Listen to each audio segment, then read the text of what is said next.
राष्ट्रीय कार्याध्यक्ष प्रफुल्लभाई यांच्या मार्गदर्शनाखाली कार्यरत असणाऱ्या राष्ट्रवादी काँग्रेस पक्षामध्ये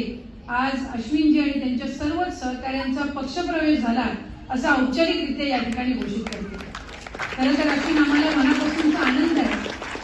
की संघटनेमध्ये काम करण्याचा तुमचा गेल्या अनेक वर्षांपासूनचा अनुभव आहे, ज्याचा उल्लेख सूरजजींनी या ठिकाणी केला, आनंददादांनी पण केला आणि सुरुवातीला नामदेवजी आपणही केलात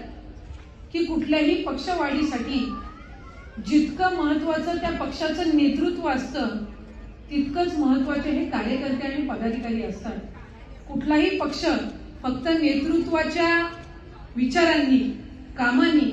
कर्तृत्वाने मोठा होत नसतो, तर तो कार्यकर्त्यांच्या बळाने सुद्धा तितकाच मोठा होत असतो। आणि आज आम्हाला सगळ्यांना आनंद आहे, अभिमान आहे की अश्विनजी तुमच्या आणि तुमच्या सर्व सहकाऱ्यांच्या रूपाने इथं राष्ट्रवादी काँग्रेस पक्षांना कार्यकर्ते आणि पदाधिकाऱ्यांची जी ताकद तुम्ही दिलेली आहे ती निश्चितपणाने पुढच्या कालावधीमध्ये पक्षासाठी उल्लेखनीय ठरणार आहे।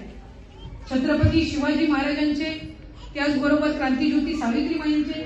ज्योतिबा फुलेंचे, भारतरत्न डॉक्टर बाबासाहेब आंबेडकरांचे आणि शाहू महाराजांचे विचार त्या ठिकाणी घेऊन सर्व धर्म समभाव या विचारांनी काम करणारा म्हणजे राष्ट्रवादी काँग्रेस पक्ष। आज खऱ्या अर्थानं विकासात्मक मुद्दे घेऊन निवडणुकीला सामोरं जाणारा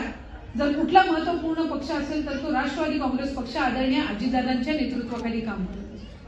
ज्याचा उल्लेख मगाशी युवकचे प्रदेशाध्यक्षांनी केला। विविध योजना आदरणीय अजितदादांनी या ठिकाणी आणल्या, युवकांसाठी आणल्या, युवतींसाठी आणल्या, महिलांसाठी आणल्या, त्याचबरोबर वेगवेगळे जे आपले सामाजिक घटक आहेत। आज तर साधारणपणे 30 पेक्षा अधिक महामंडळं ही या महायुतीच्या कालावधीमध्ये स्थापित झाली, म्हणजे प्रत्येक समाजाला त्याचं एक हक्काचं व्यासपीठ असावं असं उद्दिष्ट एका बाजूला महायुतीच्या सरकारने ठेवलेलं असताना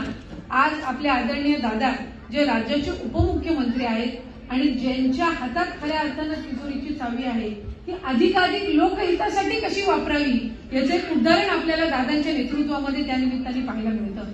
आज माझ्या लाडक्या बहिणी इथे मोठ्या संख्येने उपस्थित आहेत। सांस्कृतिक कार्यक्रम आपण मला वाटते 4:30-5 वाजता सुरू केला, त्याच्या आधी मिरवणूक सुद्धा या ठिकाणी काढण्यात आली आणि आज माझ्या माता भगिनी इथे मोठ्या संख्येने उपस्थित असताना मगाशी लाडक्या